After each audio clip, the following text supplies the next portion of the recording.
Hello दोस्तों, स्वागत है हमारे यूट्यूब चैनल में जिसमें हम करेंट टॉपिक्स के विषय में डिस्कस करते हैं और साथ ही साथ हम स्टैटिक जीके के भी कुछ टॉपिक्स के विषय में डिस्कस करते रहते हैं। तो जो हमारा आज का इसमें टॉपिक है वो है नेशनल अवार्ड्स। यानी पिछली क्लास में जो हमने पढ़ा था स्टैटिक जीके का टॉपिक वो था इंटरनेशनल प्राइजेस से रिलेटेड, यानी जो अंतर्राष्ट्रीय पुरस्कार हैं, नोबेल पुरस्कार, रेमन मैग्सेसे पुरस्कार, मैन बुकर पुरस्कार, जो इंटरनेशनल अवार्ड्स हैं उनसे रिलेटेड टॉपिक था, तो उसके बारे में डिस्कस किया था। और आज की क्लास में हम लोग पढ़ने वाले हैं नेशनल अवार्ड के बारे में, राष्ट्रीय पुरस्कार जो हमारे होते हैं उनके बारे में डिटेल से। तो इसको हम 3 पार्ट्स में पढ़ेंगे। तो ये पहला पार्ट है जिसमें हम भारत के जो सिविलियन अवार्ड्स हैं, नागरिक सम्मान है, उनके बारे में डिस्कस करेंगे। फिर हम जो गैलेंट्री अवार्ड्स हैं, हमारे सेना के पुरस्कार हैं, उनके बारे में डिस्कस करेंगे। और फिर अन्य क्षेत्रों से रिलेटेड जो प्राइज हैं, नेशनल प्राइज हैं, उनके बारे में डिस्कस करेंगे। तो इसको हम 3 पार्ट्स में पढ़ने वाले हैं।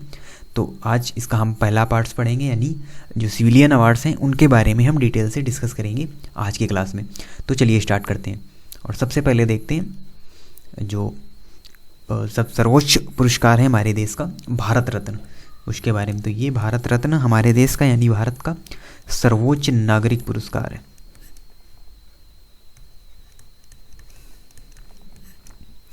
सर्वोच्च पुरस्कार है और इसको देने की शुरुआत हुई थी 2 जनवरी 1954 से। तो 2 जनवरी 1954 से भारत रत्न दिया जा रहा है। और ये एक वर्ष में अधिकतम, यानी एक वर्ष में मैक्सिमम 3 लोगों को ही दिया जा सकता है। लेकिन ये एक बार अपवाद भी रहा है जब 1999 में भारत रत्न 4 लोगों को दिया गया। तो ये एक इसमें अपवाद है, एक्सेप्शन है। वैसे जो नियम होता है कि मैक्सिमम एक वर्ष में 3 लोगों को भारत रत्न दिया जा सकता है। और पहले तो ये मरणोपरांत नहीं दिया जाता था, लेकिन फिर 1955 से ये मरणोपरांत भी दिया जाने लगा। मरणोपरांत भी इसको दिया जाने लगा। अब यह एक सम्मान है, यानी ये केवल और केवल एक सम्मान है, इसमें कोई भी प्राइज मनी नहीं दी जाती। तो इसमें फिर दिया क्या जाता है, इसमें एक सर्टिफिकेट दिया जाता है और पदक दिया जाता है एक। तो ये भारत रत्न में दिया जाता है और इसके proposed by PM and given by president. तो पीएम के द्वारा प्रपोज्ड किया जाता है कि इन लोगों को भारत रत्न के लिए नामित किया गया है और फिर प्रेसिडेंट उन्हें भारत रत्न से सम्मानित करता है। जब शुरू में ये आया तो फिर शुरू में, यानी जब इसकी शुरुआत हुई थी, ये art, culture, science, politics and social work के क्षेत्र में ही दिया जाता था।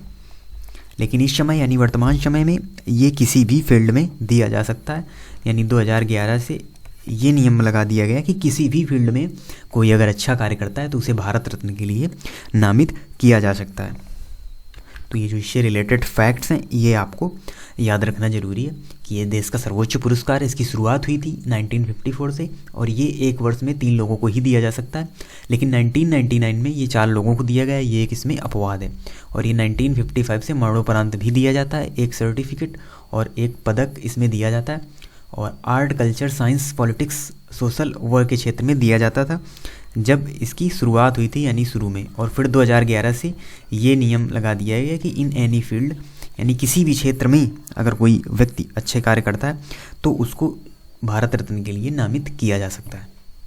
तो ये जो भारत रत्न है अभी तक 48 लोगों को दिया जा चुका है, जिसमें 16 मरणोपरांत, यानी 16 लोगों को ये मरणोपरांत दिया गया है। और बाकी जो हैं यानी टोटल 48 लोगों को अभी तक भारत रत्न दिया जा चुका है। तो देखिए पूरे नाम हमारे लिए इम्पोर्टेंट नहीं होंगे, इनमें जो इम्पोर्टेंट नेम है, जैसे कुछ फैक्ट इससे रिलेटेड हैं कि सबसे पहले किसे दिया गया मरणोपरांत, सबसे कम उम्र में, सबसे ज़्यादा उम्र में, विदेशी और किन लोगों को, यानी जो इम्पोर्टेंट पर्सन है उनके बारे में केवल हम डिस्कस करेंगे जिनको भारत रत्न दिया गया है। सभी 48 नाम हमको याद रखने ज़रूरी नहीं है और हम याद भी नहीं कर पाएंगे।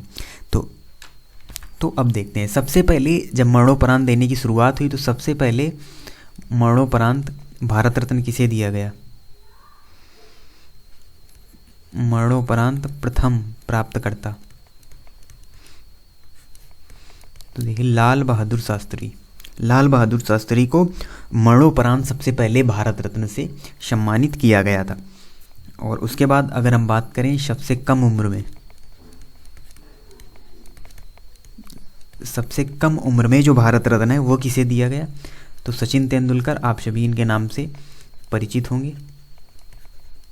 महान क्रिकेटर, क्रिकेट का भगवान कहा जाता है इनको। तो सबसे कम उम्र में सचिन तेंदुलकर को यानी 40 वर्ष की आयु में इनको भारत रत्न से सम्मानित किया गया। तो ये सबसे कम उम्र में भारत रत्न पाने वाले व्यक्ति हैं। और बात अगर करें इसी में सबसे अधिक उम्र में, सबसे अधिक उम्र में भारत रत्न प्राप्त करने वाले तो ये हैं धोंदू केशव कर्वे। तो इनको भारत रत्न दिया गया था 100 साल की उम्र में। तो ये सबसे अधिक उम्र में भारत रत्न प्राप्त करने वाले व्यक्ति हैं। और इसके साथ ही साथ अगर हम बात करें अन्य फैक्ट्स की, तो नेशनलाइज्ड इंडियन यानी जिनको बाद में भारत की नागरिकता दी गई, उनको भी ये अवार्ड दिया गया है। ये है मदर टेरेसा। तो जैसा कि आप सभी को पता है, मदर टेरेसा एक फॉरेन पर्सनालिटीज हैं, लेकिन उनको भारत की नागरिकता दी गई थी क्योंकि उन्होंने काफ़ी अच्छे कार्य किए भारत के लिए। इसीलिए नेशनलाइज्ड इंडियन ये एक ऐसी महिला थी जिनको भारत रत्न से सम्मानित किया गया।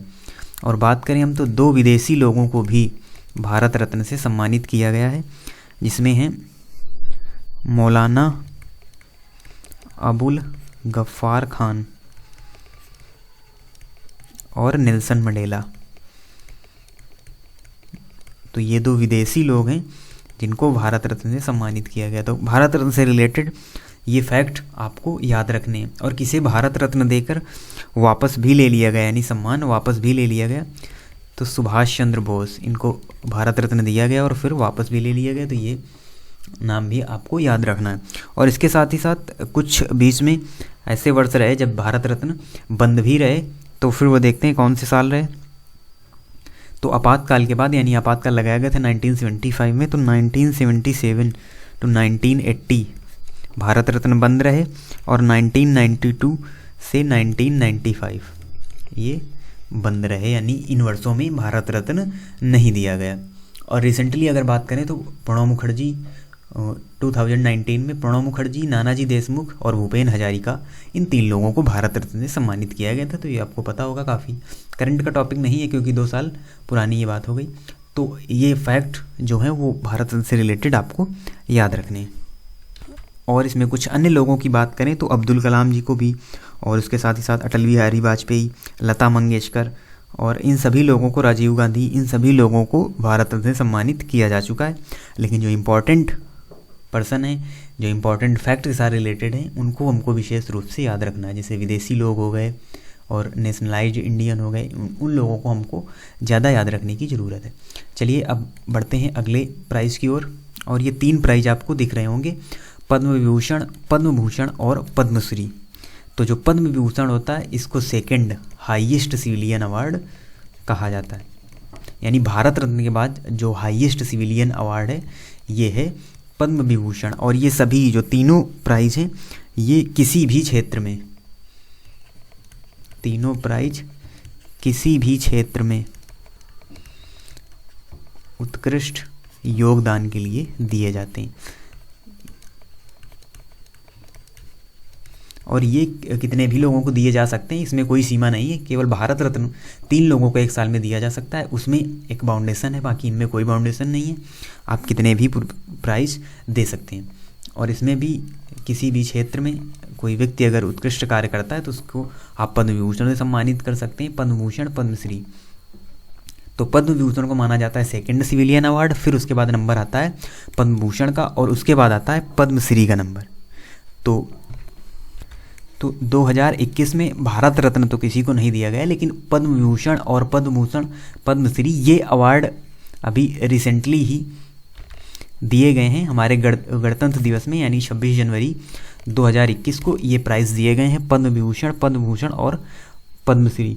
तो इन नामों को भी हमको जानना ज़रूरी है क्योंकि ये भी रिसेंटली हैं, करंट में भी हैं। तो आपसे क्वेश्चन पूछा भी जा सकता है इन व्यक्तियों से रिलेटेड। अगर इनको प्राइज के बेसिस पर नहीं पूछा जाएगा तो वैसे भी पूछ लिया जा सकता है कि ये व्यक्ति किस क्षेत्र से संबंधित है, तो फिर ये आपके लिए करंट का एक क्वेश्चन बनेगा।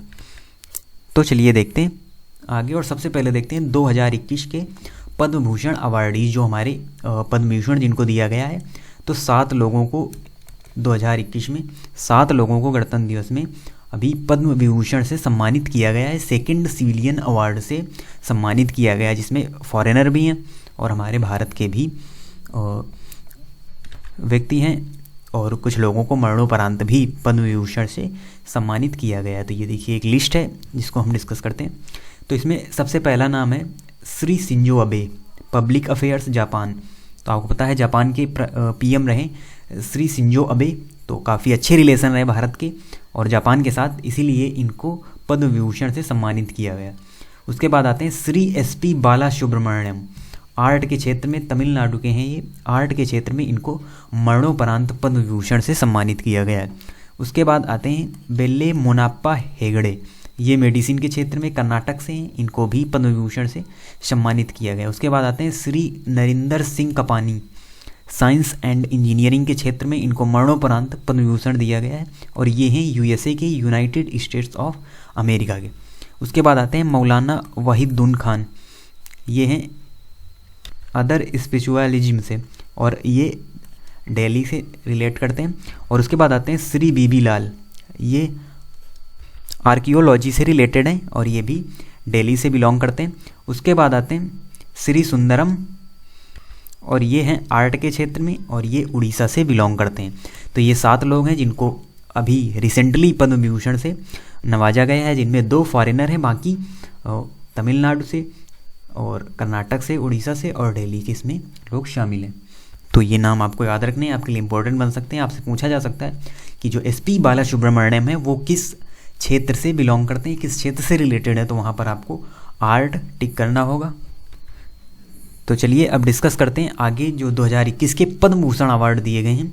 तो ये दिए गए हैं 10 लोगों को पद्म भूषण अवार्ड से सम्मानित किया गया है। तो देख लेते हैं ये भी 10 लोग कौन हैं। तो इसमें सबसे पहले हैं कृष्णन नायर, शांता कुमारी चित्रा, तो ये आर्ट से रिलेटेड हैं, केरला से हैं। उसके बाद आते हैं श्री तरुण गोगोई, इनको मरणोपरांत पद्म भूषण से सम्मानित किया गया है, पब्लिक अफेयर्स, यानी ये असम के चीफ मिनिस्टर भी रहे हैं तरुण गोगोई। उसके बाद आते हैं श्री चंद्रशेखर काम्बरा, ये लिटरेचर एंड एजुकेशन से रिलेटेड है, कर्नाटक से रिलेट करते हैं। उसके बाद आती हैं Mrs Sumitra Mahajan, public affairs, MP से बिलोंग करती हैं। उसके बाद आते हैं श्री नृपेंद्र मिश्रा, ये सिविल सर्विस उत्तर प्रदेश से रिलेटेड है। उसके बाद रामविलास पासवान, पब्लिक अफेयर से रिलेटेड, बिहार से रिलेटेड हैं और ये हमारे कैबिनेट मंत्री भी रहे थे और फिर इनकी मृत्यु हो गई थी बीच में, यानी इनको मरणोपरांत पद्म भूषण से सम्मानित किया गया। BC यानी BJP की सरकार में ये कैबिनेट मंत्री भी रहे हैं रामविलास पासवान। उसके बाद आते हैं श्री केशु भाई पटेल, इनको भी मरणोपरांत पद्म भूषण से सम्मानित किया गया, पब्लिक अफेयर से रिलेटेड हैं, गुजरात से रिलेट करते हैं।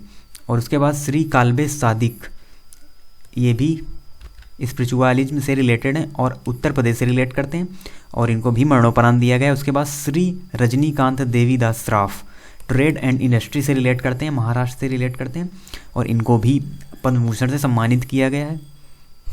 उसके बाद आते हैं श्री तारलोचन सिंह, ये पब्लिक अफेयर्स हरियाणा से रिलेट करते हैं और इनको भी पद्म भूषण से सम्मानित किया गया है। तो ये 10 लोग हैं जिन्हें पद्म भूषण से, 7 लोग जिनको पद्म विभूषण से सम्मानित किया गया है।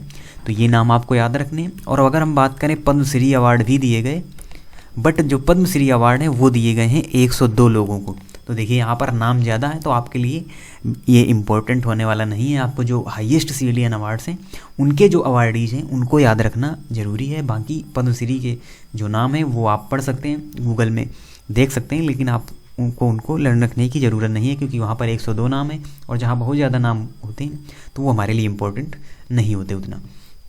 तो ये ऑल ओवर टॉपिक था हमारे नेशनल अवार्ड से रिलेटेड, जिसमें हमने पहले पार्ट में देखा जो हमारे सिविलियन अवार्ड्स हैं उनके बारे में डिटेल से। अब जो हम अगली क्लास में पढ़ेंगे जो हमारे सेना से रिलेटेड पुरस्कार हैं, वार टाइम प्राइज जो दिए जाते हैं, शांति काल के क्षेत्र में दिए जाने वाले जो सेना पुरस्कार हैं उनके बारे में डिस्कस करेंगे। तो मिलते हैं नेक्स्ट वीडियो में, तब तक के लिए धन्यवाद।